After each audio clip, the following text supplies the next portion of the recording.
Hello everyone.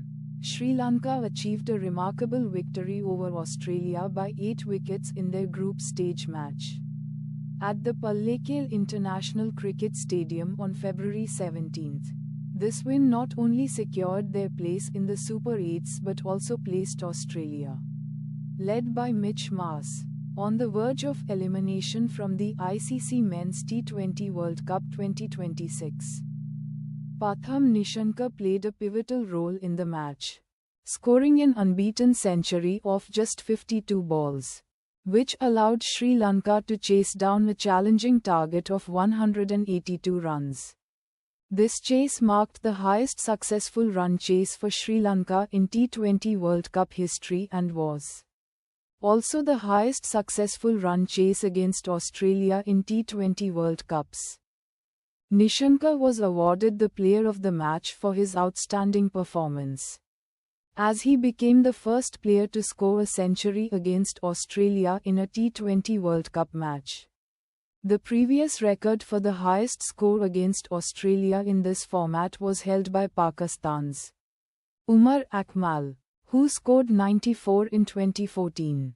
This victory was only the third time that Sri Lanka had defeated Australia in a World Cup match, with previous wins in the 1996 ODI World Cup final and the 2009 T20 World Cup.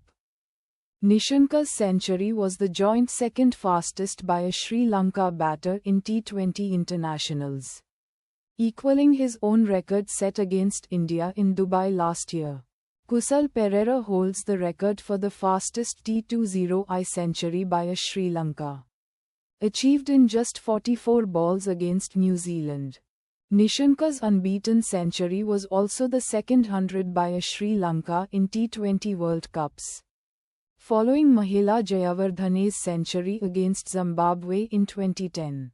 In his career, Nissanka has played 87 matches and scored 2,574 runs at an average of 31.77, including 2 centuries and 18 50s.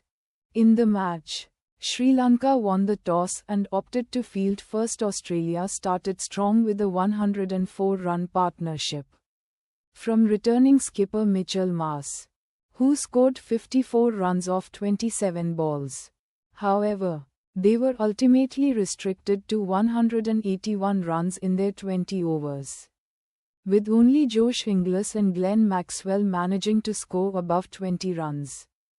Sri Lanka's bowling was led by Dushan Hemanta, who took 3 wickets for 37 runs, and Dushmantha Chamira, who claimed 2 wickets for 36 runs. During the chase, although Perera fell early, Nissanka's century, along with contributions from Kusal Mendis and Pawan Ratnayake, ensured Sri Lanka reached the target comfortably with 2 overs to spare. Currently, Australia sits third in their group with 1 win and 2 losses, trailing behind Sri Lanka and Zimbabwe.